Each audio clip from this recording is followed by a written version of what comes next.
Good evening, welcome to the Buck Stops here. I'm Vishnu Shom. On the program tonight, a body blow to the India-Pakistan peace process.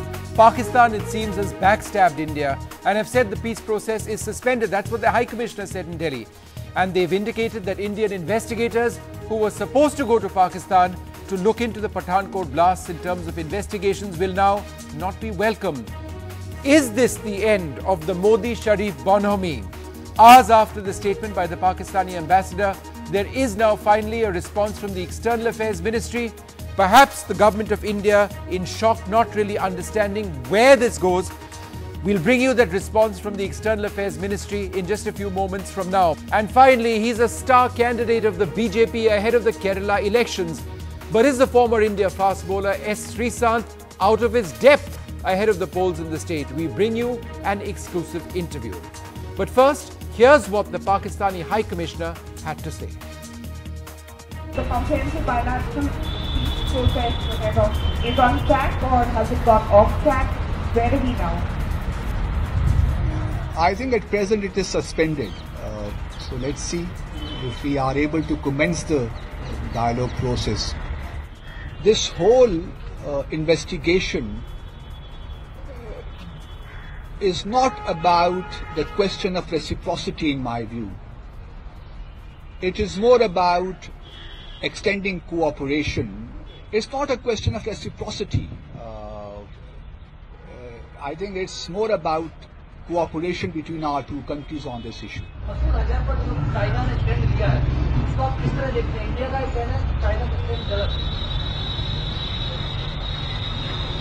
I subscribe to Chinese viewpoint. All right, it seems from those statements made by the Pakistani High Commissioner over here that that bonhomie that existed post the visit of our Prime Minister to Pakistan is effectively over. It is a shocker of a statement, not one, but three separate points made by the Pakistani High Commissioner. The present peace process with India, he says, is suspended.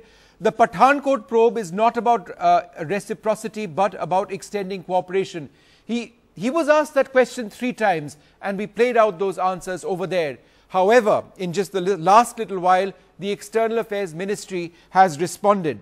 And they have said, as far as that reciprocity is concerned and our visit of our investigators to Pakistan, the ministry would like to clarify that on the 26th of March, before the visit of the Pakistani Joint Investigation Team, the Indian High Commission formally conveyed to the Pakistani Foreign Ministry that the terms of reference are broadly agreed to with the proviso that these would be on the basis of reciprocity and followed in accordance with extant legal provisions. Subsequently, the Pakistani JIT visited from the 27th of March to the 1st of April.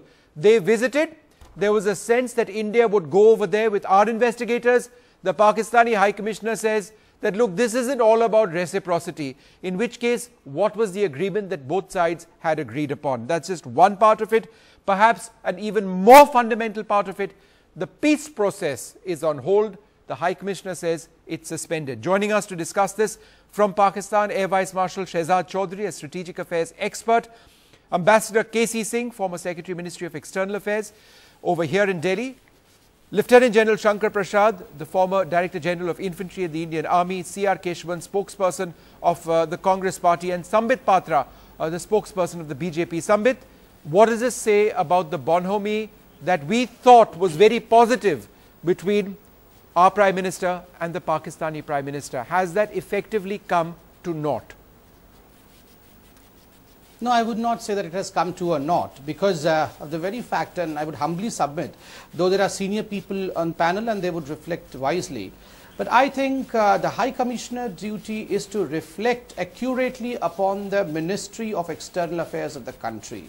And I personally firmly believe that the Pakistani High Commissioner has not reflected what the ministry has said only today. I mean, let me quote, and in fact, the press release that the External Affairs spokesperson, Mr. Vikas Swarup, has released accurately states that, I mean, on a question in the press conference posed to Mr. Abdul Basit, he said that, well, the peace process talks are suspended. But today evening, not yesterday or any day previous to today, only today evening, in fact, to a similar question posed to the spokesperson, Mr. Nafiz Zakaria of Pakistan External Affairs, I quote, the answer was, I quote, "Your question implies whether the foreign secretary level talks will take place or not. I have stated this many times that both countries are in contact with each other, and it has been reiterated from both sides that modalities are being worked out. I will again state that negotiations are the best means to resolve the issues. I have read the statement of the Indian Foreign Secretary you are referring to, and in that also there was indication that talks would take place." Okay. So this is not what anyone small is speaking. I want to get Ambassador KC Singh over here. Officials. Samit, I've got the same statement that you're referring to. Ambassador Singh, doesn't the High Commissioner to India outrank a spokesperson in the Pakistani Foreign Affairs Ministry, and therefore doesn't it seem strange when our External Affairs Ministry refers to what their spokesperson had to say when perhaps a more senior officer over here has said something completely different?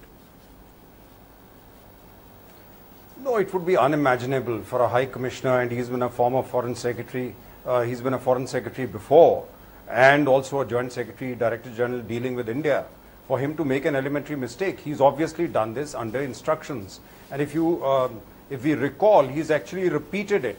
He said it once, and then he repeated it again, the second part. So it was not a misstatement, it's a deliberate statement, but they're underplaying it in Pakistan. They're keeping both doors open.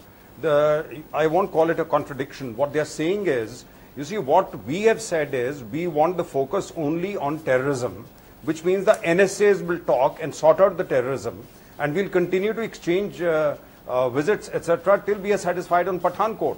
What they are saying is, no, we want the Foreign Secretary level talks to continue, because that is what was scheduled earlier. And they want discussion of all the issues which are listed before the foreign secretaries, meaning they don't want the focus only on terrorism. So they are playing it both ways. But the signals were very clear.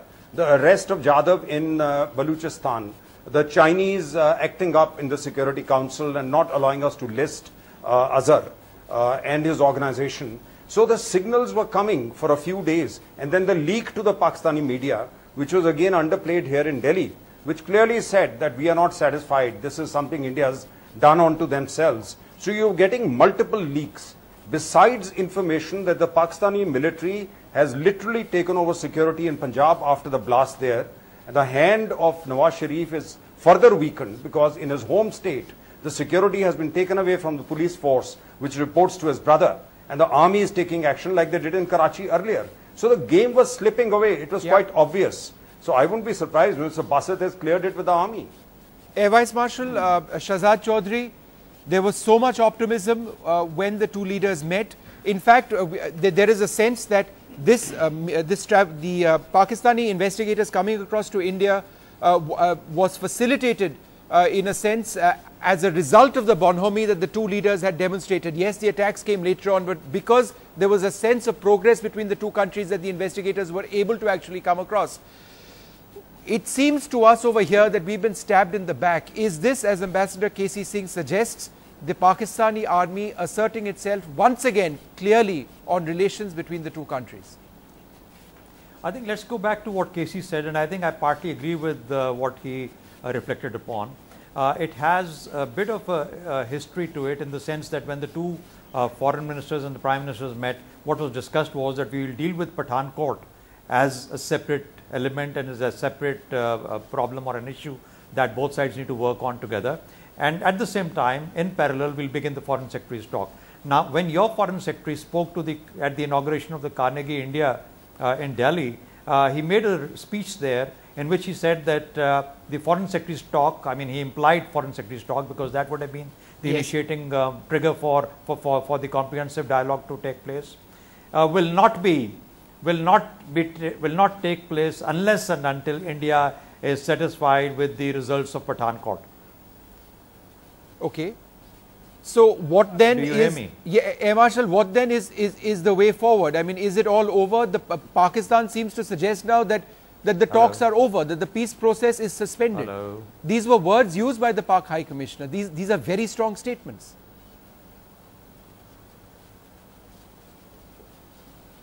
All right, I think we've lost that line with the Air Marshal over there. Let me put that across to General Shankar Prasad. Sir, we have already been speaking to the Pakistani military. It's no longer speaking to civilians. We've also been engaging the military leadership. Their national security advisor, the new national security advisor, General Janjua, was somebody we were engaging. Would you say that that process has also not worked out? You see, let's look at the whole picture clearly. I agree with Sambit Patra that the bonhomie, that the contact between the two Prime Ministers is a good idea, and perhaps Mr. Modi wants to do it, and so does Mr. Modi-Sharif want to do it, and perhaps it will go on. The problem is, while Mr. Narendra Modi, our Prime Minister, is seriously in control of everything and wants to proceed further, unfortunately Mr. Modi-Sharif is not in full control and cannot proceed the way he wants to proceed. That's point one.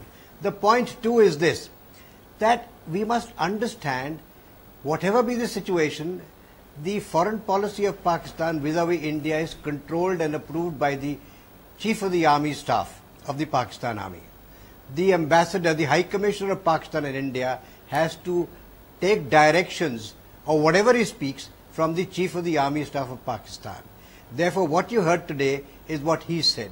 The fact that we were under the impression that once the JIT is permitted to come to Pathankot, and whatever we can do for them we'll do, and they will go back and they will allow our NIA to come there and meet the Jaish-e-Mohammed chief, was something that I always maintained is never going to happen. How can the Pakistan Army, the Pakistan ISI, permit anybody from India, from the intelligence agencies or security agencies, to go to Pakistan and meet anybody, leave alone the leader of the Jaish-e-Mohammed? Therefore, that was a magnanimity on part of India to have allowed this to happen, knowing fully well that the response is going to be exactly what the High Commissioner of Pakistan said today. What Pakistan High Commissioner said today is no surprise particularly to me. I knew exactly this is what is going to happen. The fact also must be highlighted as to the JIT came to India and went back and said, we have not been given any additional information. What is available, it is no good, and they were not Pakistanis, they were perhaps engineered by India themselves.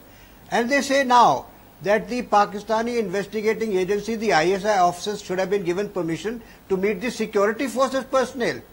What for? To find out what kind of equipment the Indian security forces use, what kind of weapons they use to neutralize, how did they identify, what kind of night vision equipment they use to identify these militants so-called from Pakistan, what radio sets they include, what kind of time frame they planned on, how did it all happen, the drift, why did they what think you're it's saying. Pakistan. So all of those issues, if you look at it, is something that we are aware of. Right. And let us not go on beating about the bush, Vishnu. The facts are very clear. Okay. Unless the Pakistan Army is on board, nothing is going to happen. C.R. Keshavan, I'm sure the ready response of the Congress party over here is to criticize Prime Minister Modi's Pakistan policy. A lot of people would say that in fact it shouldn't be criticized. Yes, there seems to have been a very serious setback at this stage. But under the circumstances, when the entire peace process was stalled, what does any country do but to try and talk? That's all he tried to do. Yes, it's not working out now, but surely this shouldn't be a BJP bashing exercise by the Congress. Vishnu, first the Congress party stands with the entire nation in condemning Pakistan's move to unilaterally and arbitrarily suspend the comprehensive bilateral dialogue. You know, time and time again Pakistan has showed that they renege back, and they betray their commitment to the peace process, but this is also, I would say, a reflection and result of the inconsistent and incoherent policy of the BJP government, and let me tell you why. First, you see, they resumed this, they changed the composite dialogue into comprehensive bilateral dialogue and resumed it after 7 years. We don't know what was the basis. We don't know whether Pakistan had shown real intent for this to be resumed, because you had Gurdaspur and Udhampur before that, and no concrete action from the Pakistan side came. Fine, the Prime Minister went, made a big grandstanding, and 7 days later you had the Pathankot betrayal. I just want to ask you one question, Vishnu. Was the government of India so naive and witless that they thought that a JIT team from Pakistan is going to validate the role of Pakistan and ISI in the Pathankot terror attack? that is completely being gullible. I mean, you need to get grips with reality and look at what happened when the JIT team visited. When the Congress party said you're making the accused investigate themselves in order to give a clean sheet, Mr. Amit Shah famously said no, there is sincerity in their intent. I mean, how naive is this? Look at the sincere. What did they do? They brandished an innocent man as a raw agent in live television when the JIT team was in India, and in insulting the martyrs of Pathankot, they said Pathankot was staged. And not just that, there were reports in Pakistan papers which said the NIA I agent just want to go across to Evais. I take your point. Before I go across to something. I want to ask one thing. I want to ask one question and I'll stop, Vishnu. Why are we bending over back to woo Pakistan? Why? What is the compulsion? So what? We just lock up the border. Can I answer? No. You had red lines. No. I'm not saying that. You had red lines, but they're no, but it just seems to be a narrow point. If things aren't working out, stop talking. At the end of the day, who suffers? Both countries suffer. And you stick to your red lines, Vishnu. One moment. Okay, fair. One moment. Let Samit wants to come in. Go ahead. Can I answer? Yes. Vishnu, today I understand. I understand that the opposition has every right to question us. That is the beauty of democracy. But you have to peep into yourself as well when you are questioning us in this. When you say that the JIT should not have been allowed, despite the fact for the first time, from denial mode to accepted modes, that's what the travel of Pakistan had been. Remember, after 26/11, only in the first few weeks, the then Prime Minister Manmohan Singh wanted Suja Pasa, the ISI chief, to visit India. And remember, in 2012, 2013, on 2 occasions, the Inquiry Commission, the Judicial Inquiry Commission, visited India.